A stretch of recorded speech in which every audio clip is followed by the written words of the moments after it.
하나님 말씀 이제 보겠습니다. 사도행전 4장 32절에서 37절 말씀까지입니다. 오늘도 다 같이 일어나서 하나님 말씀 봉독하겠습니다. 한 절씩 교독하겠습니다. 믿는 무리가 한 마음과 한 뜻이 되어 모든 물건을 서로 통용하고 자기 재물을 조금이라도 자기 것이라 하는 이가 하나도 없더라.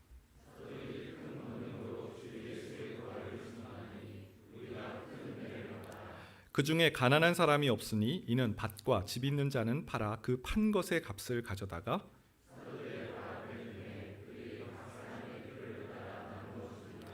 구브로에서 난 레이족 사람이 있으니 이름은 요셉이라. 사도들이 일컬어 바나바라, 번역하면 위로의 아들이라 하니 그가 밭이 있음에 팔아 그 값을 가지고 사도들의 발 앞에 두니라. 아멘. 자리에 앉으시겠습니다. 사도행전 7번째 시간인데요. 지난주에 그 공회에서 풀려난 베드로와 요한 사도가 동료에게 돌아갔다라는 말씀을 나누었습니다. 동료에게 돌아갔다. 공동체가 있었다라는 것이죠. 우리 믿음 생활에 있어서 공동체의 중요성 너무 중요합니다. 영적 교만에 빠지지 않고 많은 사역에 지치고 막 탈진했을 때 이 공동체에 들어가서 위로함을 받고 힘을 얻을 수 있습니다. 성도가 공동체 안에 있을 때 믿음이 견고해지고 또 흔들리지 않을 수가 있는 것이죠. 오늘 말씀도 공동체에 관한 말씀입니다. 특별히 지난주는 말씀의 공동체, 기도의 공동체에 강조점이 있었다면 오늘은 관계의 공동체, 성도 간에 어떤 관계를 맺어야 되는지에 대한 말씀입니다. 여러분, 신앙생활을 다른 말로 보통 관계라고 그렇게 설명들을 하잖아요. 위로는 하나님과 우리의 수직적인 관계, 하나님 주시는 신령한 은혜를 우리가 또 받고 위로부터 내려오는 하나님의 은사와 충만한 것을 경험하는 것. 하나님과의 관계가 우리가 친밀해지면 우리의 영적인 삶에 힘이 있죠. 하나님의 은혜를 충만하게 받으면 활력이 있고 힘이 생깁니다. 하나님과의 수직적인 관계, 신앙생활에 너무나 중요하죠.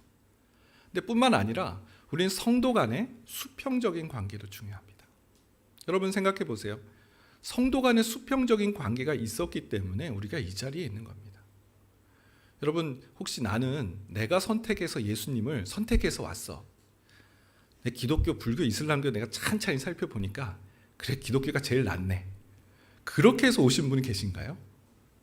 설령 그렇게 선택한다 할지라도 누군가가 기독교에 대해서 예수님에 관해서 전해 주었기 때문에 우리가 이 자리에 있는 겁니다. 다시 말해서 성도 간의 관계, 부모님이든 지인이든 친구든 누군가의 복음 전파로 인해서 우리가 이 자리에 이렇게 예배를 드릴 수 있는 것이죠. 우리는 복음의 빚진 자입니다. 성도 간의 관계를 잘 맺고 또 그 관계를 통해서 복음을 증거하는 일에 우리는 정진해야 되는 그런 사람들이죠. 여러분, 좋은 신앙의 공동체를 세워나가는 것은 우리 신앙생활에 매우 중요합니다. 종종 교회 간의 이 공동체의 관계가 깨어져서 막 가정이 막 흔들리고 신앙 자체가 흔들리는 일들을 종종 보게 됩니다. 좋은 공동체, 좋은 관계의 공동체를 세우는 것은 그렇기 때문에 우리 신앙에 매우 중요한 요소라는 것이죠. 어떤 공동체가 그러면 좋은 관계의 공동체일까? 오늘 사도행전 4장에서 32절에 한 마음과 한 뜻이 되는 공동체, 그 공동체를 소개하고 있습니다. 공동체 안에 성도 간의 관계인데요, 한 마음과 한 뜻이 되는 공동체, 그 공동체가 좋은 공동체라는 것입니다. 사도행전 4장 32절, 오늘의 메인 성경 구절인데요, 다시 한번 읽어보겠습니다. 시작. 믿는 무리가 한 마음과 한 뜻이 되어 모든 물건을 서로 통용하고 자기 재물을 조금이라도 자기 것이라 하는 이가 하나도 없더라. 한 마음과 한 뜻이 되는 공동체. 믿는 무리는 공동체라고 표현할 수 있죠.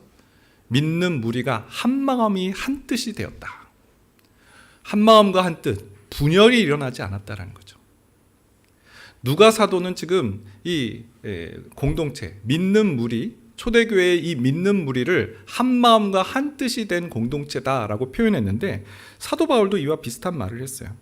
로마서 12장 5절에 보니까 이와 같이 우리 많은 사람이 그리스도 안에서 한 몸이 되어 서로 지체가 되었느니라. 사도 바울은 우리 공동체를 몸으로 비유합니다. 한 몸, 한 지체가 되었다. 지체가 뭐죠? 팔, 다리입니다. 팔과 다리가 몸하고 붙어 있고 뗄래야 뗄 수가 없는 것처럼 우리 각 사람 성도 한 사람은 주님이 머리 대신 한 몸의 구성원들이고 한 지체들이라는 거죠. 여러분 혹시 어깨 아파 보셨나요? 저는 한번 어깨를 아파 봤습니다. 석회가 한번 와가지고 온 몸이 정말 사시나무 떨듯이 그렇게 큰 고통을 한번 겪어본 적이 있어요. 야, 분명 어깨가 아픈 건데요, 온몸이 아프더라고요. 허리 아프신 분들도 많이 계시죠. 병원에 온 것 같습니다. 허리 아프신 분 꼼짝 못 하더라고요. 허리가 아픈데 온몸이 꼼짝 못 해요. 마찬가지로 성도 간의 관계도 그렇다는 거예요. 한 몸, 한 지체 뗄래야 뗄 수 없다는 거죠. 우리는 상호 간에 만족을 해야 되고 그래서 상호 간에 존중을 하는 그런 관계 속에 묶여 있다는 겁니다. 그런데 누가는요, 여기서 한 발 더 나가요. 한 몸이 되고 한 뜻이 됐다라는 것은 우리가 뗄래야 뗄 수 없는 관계다. 우리는 붙었고 우리는 남이 아니다. 이런 어떤 이해에서 한 발 더 나갑니다. 한 마음과 한 뜻이 되어 그 다음 구절 보니까 모든 물건을 서로 통용하고 자기 재물을 조금이라도 자기 것이라고 하는 이가 하나도 없었다. 한 마음과 한 뜻이 된 것을 어떻게 표현하냐면 물질에 대한 태도가 바뀌었다라는 겁니다. 이 물질에 대한 태도가 이 공동체는 다르다라는 것을 말씀하고 있어요. 물건을 통용했다라는 말은 서로 자신의 물질을 쉐어, 공유했다라는 뜻이고요. 재물에 대한 조금이라도 자기 것이라 하는 이가 하나도 없었다라는 표현은 자기의 소유권을 주장하지 않았다라는 거죠. 이건 내 건데 이건 내 거여서 누구도 함부로 하지 마라고 이 소유권의 주장을 하지 않았다라는 겁니다. 이 대목에서 한번 쉬고 가겠습니다. 혹시 오해하지 않으시기 바랍니다. 예전에 한번 이렇게 1:1 양육을 하면서 한 초신자분이 심각한 표정을 지으시더라고요. 이 대목을 보면서 목사님, 그럼 기독교는 사유재산을 인정하지 않는 건가요? 잘못 왔다 싶었던 것 같아요. 예. 아닙니다. 오해입니다. 사유재산을 인정할, 내 물건을 내 것이라고 조금도 주장하지 않았다라는 말은 사유재산을 인정하지 않는다 그런 뜻 아닙니다. 다음 주에 보겠지만 사도행전 5장에 보면 아나니아와 삽비라 사건이 나옵니다. 아나니아와 삽비라는 부부인데요, 좋은 일을 했어요. 자기의 그 땅이 있었는데 땅을 팔아서 이 사도들 앞에 좋은 일에 써달라고 헌금을 한 거예요. 땅값의 전부를 가져온 건 아니고 일부를 가져왔어요. 그것도 아주 훌륭한 일이죠. 안 하는 것보다 얼마나 그거는 고상한 것이고 하나님 기뻐하시는 일이죠. 문제는 땅값의 일부를 가져왔는데 땅값의 전부를 가져왔다라고 거짓말을 한 겁니다.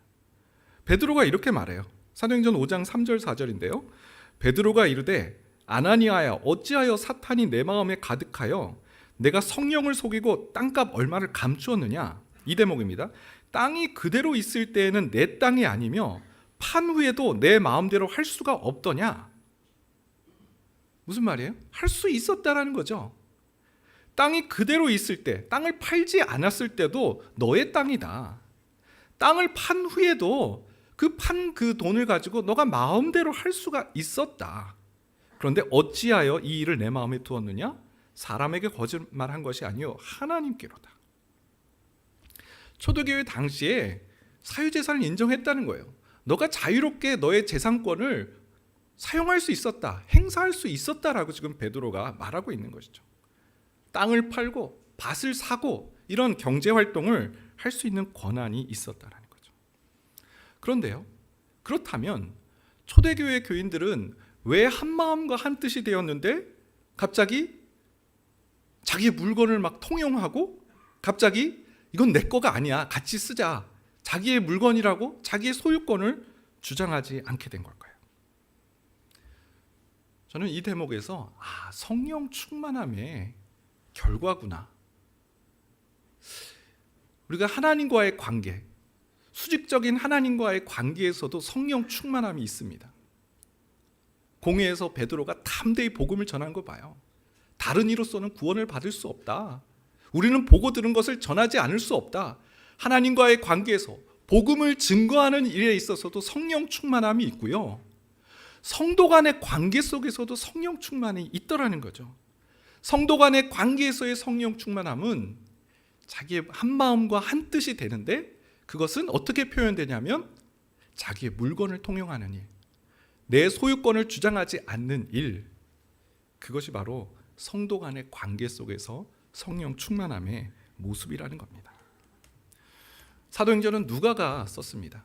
이 누가는 이 회심의 사건을 경제적인 것과 결부하고 연결하는 장면을 보게 됩니다.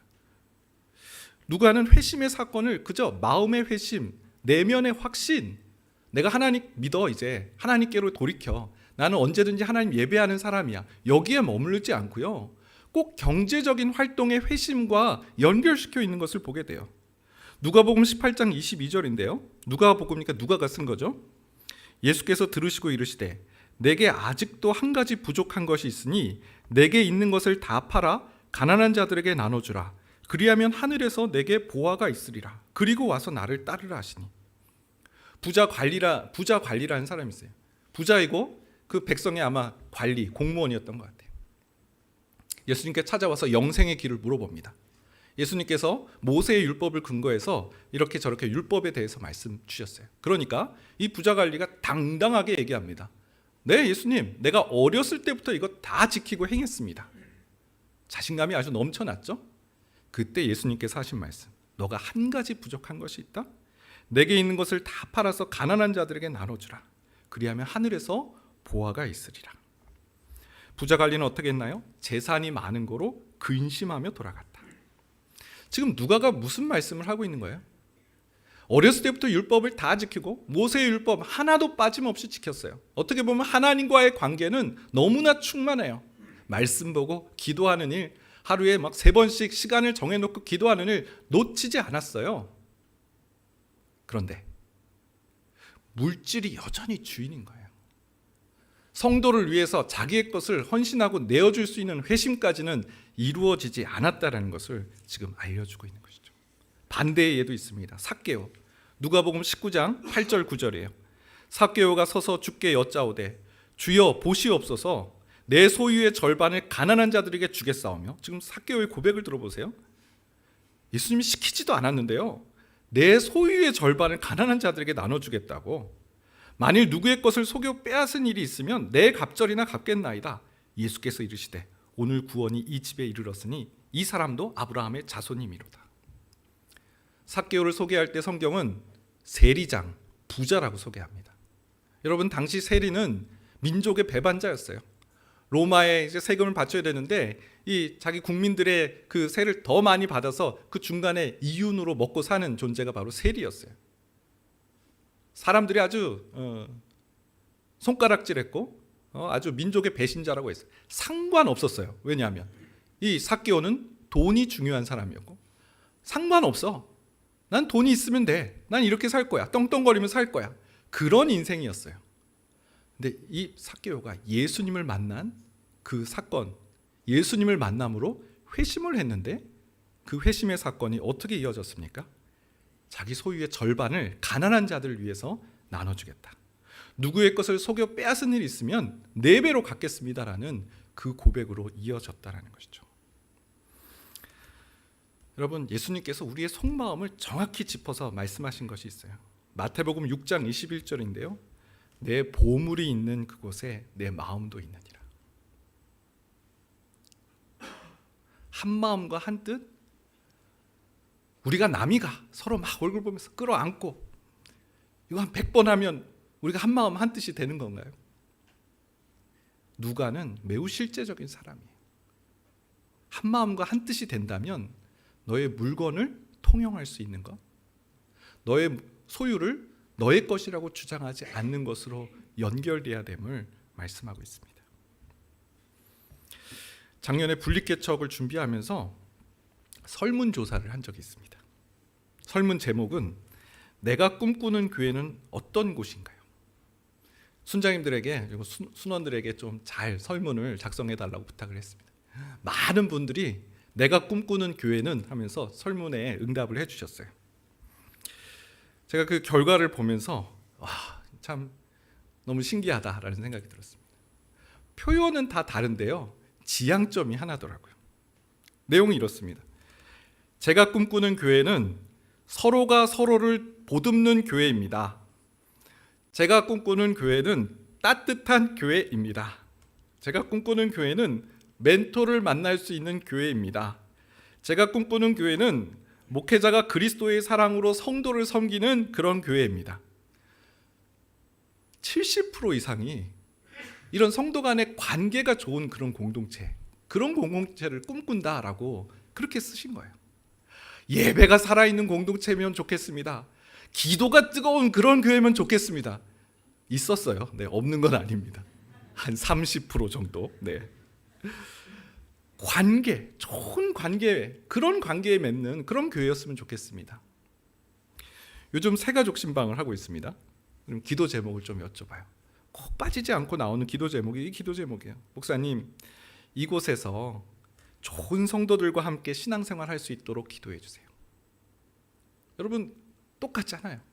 분당 우리교회에서 동탄 드림교회로 분립개척에 참여하신 성도님이나 이번에 새롭게 동탄 드림교회에 함께 하시는 새가족 분들이나 지향하는 교회를 꿈꾸는 모습은 똑같더라고요. 좋은 관계의 공동체, 서로가 서로를 보듬는 공동체, 멘토를 만나고 따뜻하게 그렇게 환대하는 그런 교회. 어떻게 그 교회의 모습을 이루어갈 수 있을까요? 만약에 그런 바램만 있고 희망만 있고 어떻게 그 일을 꿈꾸는지에 어떻게 우리가 그런 교회를 지향해야 될지 모른다면 너무 안타까운 일일 거예요. 오늘 성경이 우리에게 제시해 주고 있어요. 한 마음과 한 뜻이 되는 교회, 어떤 교회입니까? 자기의 물건을 통용할 수 있는, 내 물건, 내 소유를 주장하지 않는, 성도 간의 관계에 있어서 성령 충만한 교회, 그런 교회가 바로 한 마음 한 뜻 되는 교회다. 부자 관리처럼 물질에 대한 집착을 벗어버리지 못하고 근심하며 돌아가는 그런 영혼이 아니라 삭개오처럼 물질로부터 자유해서 내 것을 나누고 베풀고 섬길 수 있는 성도 간의 관계에 있어서 성령 충만한 주의 성도 되시길 축원드립니다. 두 번째는 성도 간의 이 한 마음과 한 뜻이 되는 공동체는 각 사람의 필요를 채워주는 것입니다. 지난 금요일에 야고보서 말씀을 나누었는데요, 야고보 사도가 재미있는 말씀을 했습니다. 믿음에 두 가지 종류의 믿음이 있다. 아니, 믿음이면 믿음이지 종류가 두 가지일까? 유익한 믿음이 있고 무익한 믿음이 있다. 그러니까 소용 있는 믿음이 있고 아무 소용 없는 믿음이 있다. 되게 어떻게 보면 파격적인 믿음이, 소용 없는 믿음이 뭐야? 먼저 유익한 믿음에 대한 소개를 하는데, 자기 영혼을 구원할 수 있는 믿음은 유익한 믿음이에요. 근데 반대로 자기 영혼을 구원할 수 없는 무익한 믿음이 있다라는 거예요. 어떤 믿음이 무익한 믿음인가? 형제 자매에게 쓸 것을 주지 않는 믿음. 야고보서 2장 14절 17절인데요. 내 형제들아, 만일 사람이 믿음이 있노라 하고 행함이 없으면 무슨 유익이 있으리요? 그 믿음이 능히 자기를 구원하겠느냐? 만일 형제나 자매가 헐벗고 일용할 양식이 없는데 너희 중에 누구든지 그에게 이르되 평안히 가라, 덥게 하라, 배부르게 하라 하며 그 몸에 쓸 것을 주지 아니하면 무슨 유익이 있으리요? 이와 같이 행함이 없는 믿음은 그 자체가 죽은 것이라. 말은 너무 잘해요. 평안하세요, 샬롬. 몸을 덥게 하라, 몸조리 잘하세요, 항상 건강하세요, 배부르게 하라, 많이 드세요. 이런 말들은 막 하는데 그 헐벗고 일용할 양식이 없는 자에게 아무 쓸 것을 주지 않으면 그런 대화, 그런 믿음 무슨 소용이 있겠냐라는 그런 내용인 거죠. 아무 유익이 없는 그런 믿음이라는 겁니다. 야고보 사도는 말해요. 믿음의 절정은, 믿음의 하이라이트는 행함이다. 그들에게, 그 일용할 양식이 없는 자에게 쓸 것을 제공해 주는 것이다. 초대교회가 그것을 바로 실천한 거죠. 오늘 초대교회의 모습이 바로 그 일의 실천이 나타나요. 그들은 가난한 성도들 그 필요를 채워주기 위해서 자기의 소유의 물건을 팔아서 사도들에게 가져왔어요. 사도행전 4장 33절에서 35절인데요. 사도들이 큰 권능으로 주 예수의 부활을 증언하니 무리가 큰 은혜를 받아 그 중에 가난한 사람이 없으니 이는 밭과 집 있는 자는 팔아 그 판 것의 값을 가져다가 사도들의 발 앞에 두매 그들이 각 사람의 필요를 따라 나누어 줍니다. 여러분 보세요. 사도들이 큰 권능의 말씀을 전했어요. 사도행전 5장을 보게 되면 그 장소가 솔로몬 행각이었다라고 나옵니다. 그러니까 솔로몬 행각 대부흥회가 있었어요. 뭐 얼마나 자주 열렸는지는 모르겠어요. 하지만 솔로몬 행각에서 사람들이 모여서 부흥 집회를 했어요. 사도들은 큰 권능으로 하나님의 말씀, 예수의 부활을 전했어요. 그러자 성도들은 성도들이 그 무리가 큰 은혜를 받았다라고 나옵니다. 큰 은혜를 받았는데 그 다음 구절이 뭐냐면 그 중에 가난한 사람이 없다. 누가가 강조하고 있는 이 지점을 보세요. 큰 은혜를 받았다. 그래서 예수의 부활을 생각하고 두려워하지 않았다. 마음에 기쁨이 넘쳤다. 근심이 사라졌다. 이렇게 표현하지 않았어요. 가난한 사람이 없었다. 무리가 큰 은혜를 받아서 가난한 사람이 없었다라고 연결하고 있다는 겁니다. 여러분 이때 얼마나 대단한 파급력이 있었는지 몰라요. 이 모습을 봤던 로마의 관리가 이 황제에게 보고를 이렇게 합니다. 이방인들이에요. 이 그리스도의 초대교회 모습들을 보면서 이렇게 얘기를 하는 거예요. 보고서를 쓴 거예요. 그리스도인들은 서로 사랑합니다. 모든 과부를 돕고 자신에게 해를 입힐 수 있었던 자들의 고아된 자녀들도 돌봅니다. 만일 줄 만한 무언가를 가지고 있기만 하면 이들은 아무것도 없는 자에게 값없이 줍니다. 나그네를 발견하면 이들은 집으로 데리고 옵니다. 마치 그 나그네가 진짜 형제라도 되듯이 행복해합니다. 이들은 나그네를 성령을 통해 얻은 형제라고 여깁니다. 나그네들에 대한 친절한 봉사와 죽은 자들에 대한 매장에 대한 관심, 그것이 바로 기독교가 발전한 이유입니다. 유대인 가운데 한 명의 거지도 없으며 갈릴리 사람들은 자기네 극빈자들을 돌볼 뿐 아니라 로마의 극빈자들까지 구조하고 있습니다. 이방인이 보기에 너무나 신기한, 어떻게 이런 일이 있을 수 있지? 깜짝 놀라서 황제에게 보고서를 썼다는 겁니다. 여러분, 야고보 사도가 행함이 없는 믿음은 죽은 믿음이다. 아무 유익이 없는 믿음이다. 그렇게 말했어요. 은혜도 마찬가지 아닐까요? 초대교회 성도들은 큰 은혜를 받아서 가난한 자가 없도록 했어요. 자기의 물건을 팔아서 사도들 발 앞에 두어서 그 사도들이 그 각 사람의 필요를 채워주는 그러한 선한 일이 교회 안에 있었다라는 것이죠. 얼마 전에 새가족 신방을 갔는데요. 저한테 질문을 하셨어요. 목사님, 동탄 드림교회에 드림이 꿈이라는 뜻은 알겠는데 구체적으로 어떤 꿈입니까? 누구의 꿈입니까? 질문이 예리했습니다. 네.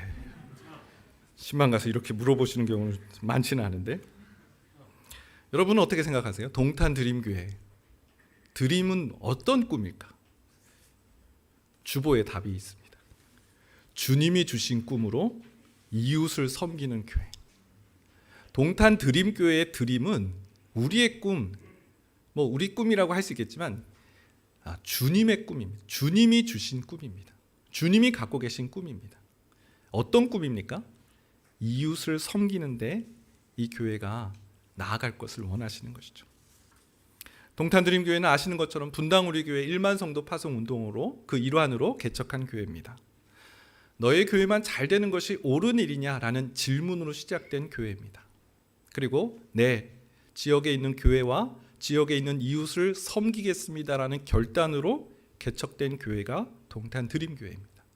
우리 교회의 DNA는 바로 이웃을 섬기고 이웃을 돌보는 일, 그 일이 우리 교회가 지향하는 점입니다.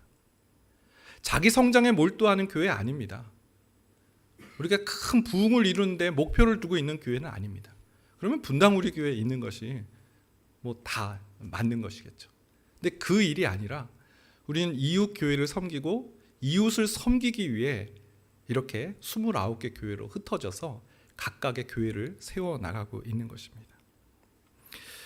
저는 오늘 말씀에서 참 답을 찾아서 행복했습니다. 언젠가 목사님께서, 이찬수 목사님이 목회 수업하는 중에 총론은 강한데 강론이 약하다는 말씀을 늘 하셨어요. 예수를 위해 죽자, 나는 날마다 죽노라, 총론인 거죠. 누구도 반대하지 않아요. 박수 쳐줘요. 와, 대단해, 저 믿음 참 대단한 믿음이야. 그런데 어떻게 죽겠냐는 거예요. 목사님 물으셨어요. 어떻게 죽을 건데? 이웃을 위해서 어떻게 죽을 건데? 대답을 못하는 거예요. 이런 식의 훈련을 한 번도 해본 적이 없어요. 참고 인내하고 내가 견디겠습니다, 용서하겠습니다. 우리 이런 훈련을 많이 했잖아요. 근데 이웃을 위해서 어떻게 죽겠느냐? 여러분, 저는 오늘 말씀에서 이렇게 해야 되겠구나. 초대교회는요, 한 마음과 한 뜻을 이루었대요. 좋은 공동체를 이루었는데 그 의미가 자기의 물건을 통용하고 자기의 소유를 주장하지 않았다는 거죠. 큰 무리가 은혜를 받았는데 그 은혜가 이제 두려움이 없어, 내 안에 기쁨이 충만해, 거기에 머무른 것이 아니라 가난한 자들이 없도록 행했다라는 것이죠. 동탄 드림교회가 이웃을 섬기기 위해 개척이 되었다면 우리는 이 길을, 초대교회의 이 길을 걸어가야 되는 줄 믿습니다. 성도의 관계에 있어서 성령 충만한 교회, 그래서 우리의 것을 베풀고 나누기에 주저함이 없는 그런 교회 되기를, 그런 성도 되시기를 주님의 이름으로 축원드립니다. 우리 같이 찬양하겠습니다. 주 안에 우린 하나, 우리 찬양하고 기도하도록 하겠습니다.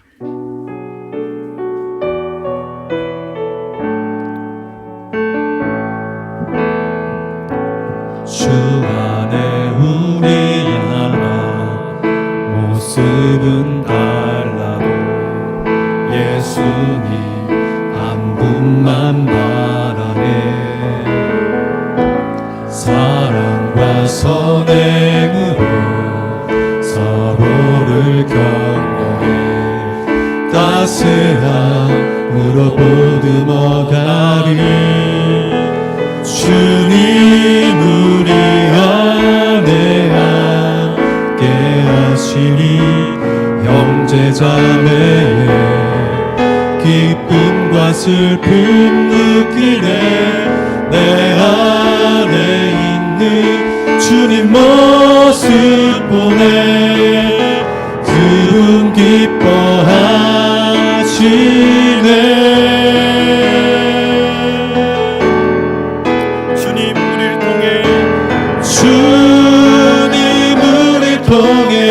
계획하시니 부족한 입술로 찬양하게 하시니. 주님 우리 통해 계획하시니 너를 통해 하실 일 기대해.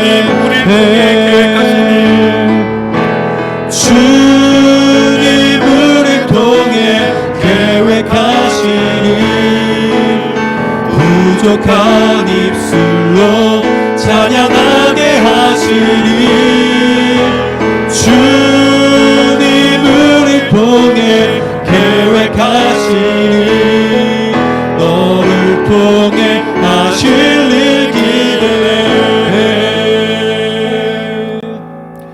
여러분, 성령 충만하다고 말하면서 하나님께 예배하는 일을 위해서는 물불을 가리지 않으면서 거기에 우선순위를 두면서, 하지만 성도 간의 관계를 잘 맺지 못하는 그런 우매한 자리에 거할 때가 얼마나 많이 있는지 모릅니다. 기도하고 말씀 보고 하나님과의 관계는 너무나 좋은데 이웃과의 관계를 어떻게 맺어야 될지, 또 어떻게 다가가야 될지 알지 못하는 우리에게 오늘 하나님께서 귀한 말씀을 주셨습니다. 성도 간의 관계 한 마음과 한 뜻이 된다는 것은 말로만 평안하십시오, 말로만 배부르게 하십시오, 그것이 아니라 그 쓸 것을 주는 것임을, 내 것을 조금이라도 자기의 것이라고 자기 소유를 주장하지 않고 자기의 물건을 통용하는 모습이라고 초대교회의 모습을 우리에게 알려주고 배우게 하셨습니다. 하나님, 나는 가만히 있고 사랑한다는 말만 했던 우리의 삶이었음을 고백합니다. 하나님, 관계 속에서, 성도 간의 관계 속에서 성령 충만함을 배워나갈 수 있도록 도와주옵소서. 실천할 수 있도록 도와주옵소서. 하나님, 우리가 이 기도를 통해서 하나님 말씀을 듣고 하나님 기도함을 통해서 그 일이 우리 가운데 이루어짐을 목도하게 하여 주옵소서. 우리 주여 한번 해주시고 말씀 기억하며 기도하며 나가겠습니다. 주여, 하나님 도와주시옵소서. 하나님, 말씀은 많이 하는데, 하나님 기도는 열심히 하는데, 하나님 우리 삶의 모습 속에서 이웃을 향한 손내밈이 없고, 이웃을 향한 긍휼이 없고, 이웃을 위한 사랑의 실천이 없다면 그것이 무슨 소용이 있겠습니까? 하나님, 야고보 사도가 평안하게 가십시오, 배부르게 하십시오, 늘 하나님 늘 건강을 잊지 마십시오, 이런 말들은 하지만 그 쓸 것을 주지 않는다면 무슨 유익이 있겠냐고 고백하였던 것처럼, 하나님 우리 믿음, 하나님 우리가 받은 은혜가 하나님 유익하기를 원합니다. 열매로 이어지기를 원합니다. 여전히 움켜쥐고 이건 내 거야, 여전히 하나님 그 물질에 갇혀 있어서 그 부자 관원처럼 근심하며 돌아가는 그런 인생 되지 않게 하여 주옵소서. 하나님, 물질로부터 그 소욕으로부터 자유함을 얻게 하여 주옵소서. 하나님, 내 것을 조금이라도 내 것이라고 말하지 않는 하나님 물질의 소욕에 그 집착에 갇혀있지 않도록 주님 도와주시옵소서. 예수를 믿기는 믿는데 하나님 관계 속에서 그 베품과 섬김과 나눔을 실천하지 못하는 하나님 우리의 속좁음과 우리의 욕심과 하나님 우리의 자아를 꺾어 주시옵소서. 하나님, 이제는 달라지길 원합니다. 하나님, 우리 모두가 한 마음과 한 뜻 되는 공동체, 한 지체 되는 공동체를 꿈꾸고 있는데 하나님 물질의 나눔을 통해서 그 일들이 이루어질 수 있도록 주여 도와주시옵소서.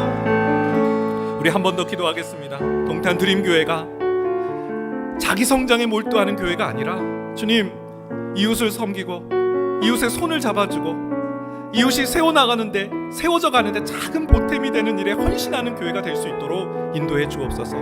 이 교회에 찾아온 모든 성도들이 꿈꾸는 그 한마음과 한뜻이 이루어지는 그런 교회가 될 수 있도록 교회를 위해서 축복하며 함께 기도하며 나가겠습니다. 기도하시겠습니다. 살아계신 하나님, 이 시간 교회를 위하여 기도합니다. 하나님, 우리 교회가 지향하는 바는 분명합니다. 하나님께서 이 땅에 이곳에 교회를 세우신 이유는 분명합니다. 이웃을 섬기고 이웃과 나누고 이웃에게 우리가 받은 은혜를 증거하며 전하라고 이곳에 교회를 세우신 줄 믿습니다. 하나님, 우리 안에 몰두하는, 우리의 성장에 몰두하는 교회가 아니오, 하나님 이웃에게 우리가 받은 은혜를 흘려보내는 교회가 될 수 있도록 도와주시옵소서. 하나님, 어떻게 하면 좋겠습니까? 하나님, 어떤 길로 가면 좋겠습니까? 하나님 길을 열어주시옵고, 하나님 받은 은혜가 내 감정에, 내 안에 고인체에 머물러 있지 않도록 성령 하나님 도와주시옵소서. 하나님 이웃에게 손 내미는 교회가 되게 하시고, 하나님 그 따뜻한 사랑을 증거하며 전하는 교회가 될 수 있도록 주여 이 교회 가운데 성령 하나님 동행하여 주시옵소서. 우리 각 사람 한 사람이 그렇게 좋은 관계, 좋은 하나님 관계의 나눔을 이어갈 수 있도록 주여 도와주시옵소서. 살아계신 하나님, 감사합니다. 교회가 세워졌는데 하나님, 이 교회가 하나님의 뜻과 상관없는 그런 모습으로 나아간다면 얼마나 안타까운 일이겠습니까? 사도행전 말씀을 통해서 하나님 기뻐하시는 공동체의 모습을 발견하게 하심을 감사합니다. 모여서 함께 하나님의 말씀을 묵상하며 삶을 해석해 나가는 공동체, 또 오로지 기도하는 일에 힘써서 하나님 방심하지 않는 그런 공동체, 그리고 오늘 서로 한마음 한뜻이 되어서 자기의 물건을 통용하고 자기의 소유를 주장하지 않는 공동체, 큰 은혜를 받으면 가난한 자들에게 자신의 물건을 내어줄 수 있는 그런 사랑의 공동체, 하나님 동탄 드림교회가 바로 그러한 공동체 될 수 있도록 도와주시옵소서. 우리 한 사람 한 사람이 하나님 물질의 소욕에 갇혀서 집착하여서 꼭 움켜진 손을 놓지 못하는 그런 부자 관리와 같은 모습이 아니라, 삭개오가 회심했을 때 내 소유의 절반을 가난한 자들에게 드리겠습니다, 누군가의 것을 토색한 일이 있으면 4배로 갚겠습니다. 하나님, 그렇게 회심의 사건이, 하나님을 만난 사건이, 예수님을 만난 사건이 그 물질의 회심으로 이어졌던 것처럼 하나님 우리에게도 이러한 물질의 회심이 있도록 인도하여 주시옵소서. 지금은 우리 주 예수 그리스도의 은혜와 하나님의 그 크신 사랑하심과 성령님의 인도, 교통, 위로하시는 놀라우신 은총이 한마음 한뜻 되는 공동체, 물질의 소욕에 갇혀있는 공동체가 아니라 하나님 넉넉히 이웃과 나눌 수 있는 공동체 되기를 지향하는 여기 모인 모든 주님의 권속들 머리 위에 이제로부터 영원까지 함께 하시길 축원하옵나이다. 아멘.